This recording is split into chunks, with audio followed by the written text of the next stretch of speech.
За 17-гийн 11 дугаар бол гэрлийн туушрал. За энэ бодлогыг бодохоос өмнө гэрлийн туушрлын талаар ярив. За гэрэл өөрөө хөндлөн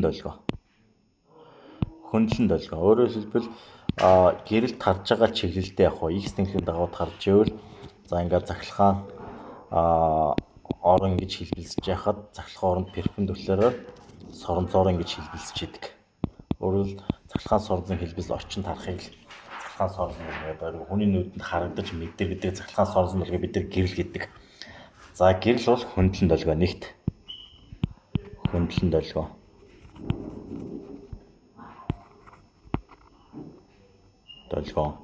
За хоёрт нь гэрлийн эрчим гэдгийг тайлбарлая. Нэгж гадаргаар нэгж хугацаанд тарах энерги гэрлийн эрчим гэдэг. За эрчим нь болохоор энергийг тарж байгаа талбай болон тэр тарж байгаа хугацаанд нь хуваачлагаар нэгж гадаргаар нэгж хугацаанд тарах энерги буюу гэрлийн эрчим болдог. Өөрөөр хэлбэл нэгж хугацаанд тарах гэрлийн энерги гэрлийн чадлыг нь гэрэл нэтж байгаа хугацаанд талбайд нь очих юм бол гэрлийн эрчим болно. За тэгээ гэрлийн эрчим маань долгионыхоо далаацын квадратаас шууд хамаардаг. За хоёрт нь гуравт нь гэрэл туушрахыг тайлбарлаж өгье. За гэрлийг тодорхой чиглэлд нэвтрүүлдэг тийм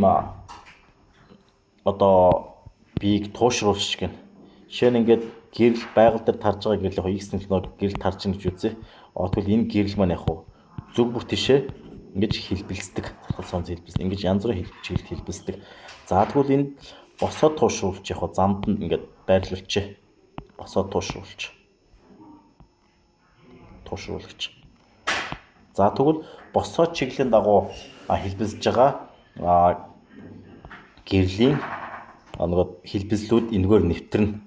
Тэгэхээр тууширж гарсныхаа дараа ийм босоод чиглэлийн хэлбэлс нь нэвтэрч гарна. За анх туушрагч дээр гэрэл E0 эрчимтэй гэрэл тусчирсан бол нэвтэж гарсныхаа дараа нийт эрчмийн хагас нь нэвтэж гардаг гэрлийн туушрлын хувьд. За тэгвэл тууширсан гэрлийг дахиж туушруулъя. За 3. За энийг 4-т нь энд явчих. За энд нь 4-т нь гэж хагаад.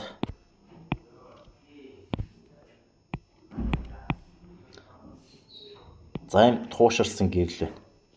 Ингээд энэ тарж байна. За амплитуд нь буюу далаас нь А гэж үзье. За тэгвэл энэ тууширсан гэрлийн замд нь тууширсан чиглэлтэй тета өнцөг үүсэх туушруулагч тавья. Тэгвэл яах вэ гэхээр энэ далаацынх нь энэ туушруулагчийн чиглэл дээрх проекц буюу тууширсан гэрлийн далаац нь А штрих тэнцүү А үүсгэр косинус тета. Өөрөөр тухайн туушруулж байгаа тэнхлэг дээрх далаацын проекц нэвтэж гарна гэсэн үг. Тэгэхээр энд нэг E1 гэсэн эрчимтэй гэрэл тусж байна. За энэ туушруулагчаар E2 гэсэн эрчимтэй гэрэл нэвтэж гарлаа гэж үзье. Тэгвэл анхны гэрлийн эрчим нь болохоор далаацын квадратаас хамаарна. Хоёр дахь нэвтэж гарсан гэрлийн эрчим нь болохоор нэвтэж гарч байгаа гэрлийн эрчмийн далаацын квадрат далаацын квадрат буюу ийм болж гарна. Өөрөөр хэлбэл тууширсан гэрлийг дахиад тета өнцгөр хазаас нь туушруулагчаар нэвтрүүлэхэд гарах гэрлийн эрчим нь анхны гэрлийн эрчмийг үрждэг нь хазаалсан өнцгийн косинусын квадратаас хамаарна гэсэн үг. За энэ зүйлүүдийг ашиглаад бүгдээ энэ даалгаврыг хий. За дараах өгүүлбэрийн цэгд тохирох үгийг нөхнөө гэнэ. Зурт үзүүлсэн шиг байгалийн гэрлийг хоёр шиг гэрэл туушруулагчид тусах уу? За энэ байгалийн гэрэл байгаа юм байна. Тийм ээ? А, Б гэсэн хоёр шиг туушруулагч байна. Энд ингээд тусгаж байгаа маань хоёр туушруулагчаар дараалан гэрэл нэвтэрнэ гэсэн үг. За эхний туушруулагч А-г эргүүлэхгүй хоёр дахь туушруулагч Б-г тэдэн градус эргүүлэх бүрт гэрэлтэж байснаа харанхуй гих мэт ээлжиж хуурч байв. За тэгэхээр эхний туушруулагчдад ямар үед одоо Б-г эргүүлж болно шүү дээ бүгдээрээ. За энэ Б-г эргүүлчих тодорхой нэг. За эхнийхэр бол бүрэн тууширсан ийм гэрэл гарна тийм ээ. За тэгээд Б дээр ирэхээр за бүгд нь Б-г эргүүлсэн гэж үзье. Тодорхой ингээд тета өнцгөр эргүүлчихье.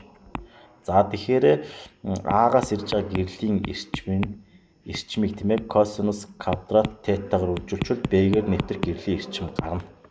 За тэгээд ямар үед Б-гээр гэрэл нэвтрэхгүй вэ гэхлээр косинус тета тэг буюу 90 градусын үед гэрэл нэвтэрч гарахгүй. Тэгээ энэ үед харанхуй болно гэсэн үг 90 градус. За бусад үед яг уу ийм хэмжээний гэрэл нэвтэрч гарна гэсэн үг. За энэ нь гэрлийг хөндлөн долгион гэдэгтэй холбоотой. За хөндлөн долгион нь тууширдаг. За тууш долгион бол туушрахгүй, хөндлөн долгион тууширна гэсэн үг. Иймээс эхний туушруулагчийг дайрсан гэрлийн хэлбэлзлээс туушруулагчийн тэнхлэгтэй цэг гэсэн чиглэлтэй хэлбэлзэл нэвтэрч хоёр дахь туушруулагчийн тэнхлэг болох үед гэрэл харагдах боловч за эхнийхтэй параллел байж болно. Одоо энэ параллел буюу энэ хоёр тэнхлэгүүд нь яг уу ижил үед эхний туушруулагчийг гэрэл нэвтрээд нийтэхдээ эхнийхтэй перпендикуляр буюу 90 градус.